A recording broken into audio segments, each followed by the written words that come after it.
Hi, my name is Courtney and I will be doing the paranasal sinuses in the lateral projection. I am detented in the tube for SID 40 inches. I have my lucky over here with a 10 by 12 cassette. You can use an 8 by 10. We do column it down to an 8 by 10. That's also oriented lengthwise. Alright, and if I could just have my patient come to me, please. I'm going to have them in a RIO position to minimize OID and to ensure that their head is properly lateral. So if I can have you put your front up against the board for me and turn your head facing me. Put your cheek up against the board. Thank you. Alright, perfect. I'm actually going to just level that up just a tad. Alright, so I want to make sure that my central ray is half an inch to an inch posterior to the outer canthus, and I also want to make sure that the IOML is horizontal to ensure proper extension. I also have the right marker on there to show that I am in an RIO position, and I do have her shielded. What I'm going to do now is have you to not breathe, don't move, x-ray. Alright, and that is the lateral.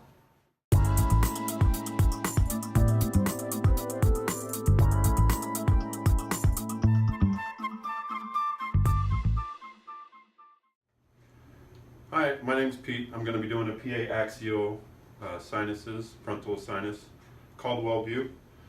We have a 10 by 12 oriented lengthwise. I'm detented at 40 inches with a 15-degree caudal angle. All right, Phil, you're my patient. So I'm going to have Phil face the bucket, or I could do this prone. What I'm going to do is I'm going to get Phil's nasion right in the crosshairs. I'm going to move him over just to kind of check. And what I need to do is I need to line up his orbitomeatal line perpendicular with the IR.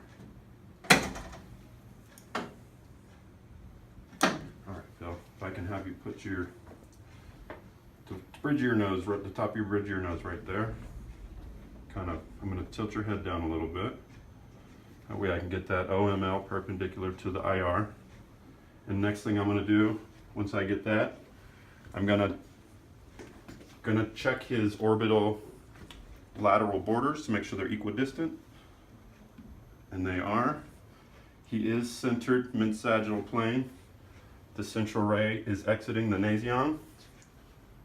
I believe I'm ready to go. So what we're going to do here, we're going to have Phil hold his breath. So Phil, hold your breath, please. X-ray. All right, you can breathe and relax. Phil is shielded.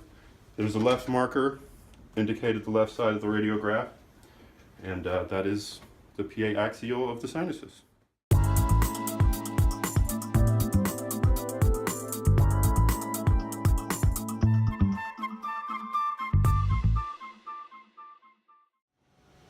Hello, my name is Kathy, and today I'll be showing you how to do the open water's mouth method, which will demonstrate the sphenoid and maxillary sinuses. We will be using a 10 by 12 cassette and column it down to 8 by 10, and our SID is set at 40 inches. Today Janine will be my patient, and she is properly shielded. So the first thing I would do is make sure that the lateral borders of her skull is equidistant to the center of the IR, as well as her orbitals are. Next, I would have her hyperextend her neck until her chin is touching the IR, and her OML is at a 37-degree angle from the IR. Next, I would then have her open her mouth as wide as possible and hold that position. I then would have her take a deep breath in, hold it, x-ray, and relax. In this position, it will show the central ray going through her acanthion, and that is an open mouth waters method.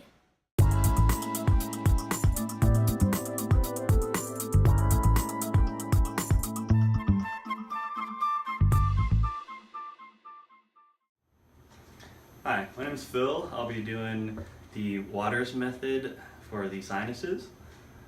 So first of all, I have the 8 by 12, and it is lengthwise, and 40-inch SID as well. And my patient will be Kathy, if she could come over and step in front of the x-ray tube for me. Alright, so just go ahead and put your chin against the image receptor and then tilt your head to a 37 degrees. The OML is actually 37 degrees, so that's the line from the orbital to the ear. So actually just go ahead and tilt your head down just a tiny bit. Perfect.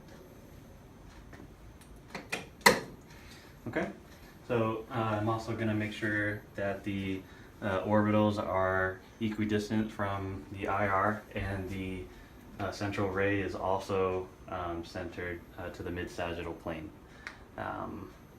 And the central ray is at the end cation. Okay. So just go ahead and suspend respiration for just one moment. So go ahead and take a deep breath in and hold it.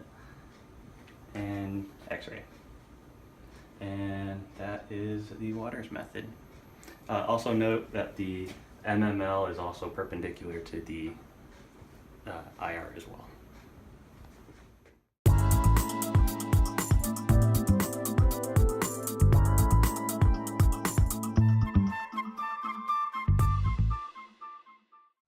Hello, my name's Janine. Today I am going to go ahead and do the SMV projection to show you the ethmoidal and sphenoidal sinuses. So we are detented, we're using a 40-inch SID. I am using a 10 by 12 cassette. We are going to make sure to collimate down to an 8 by 10. And I'm going to go ahead and have my patient, Brittany, come on up.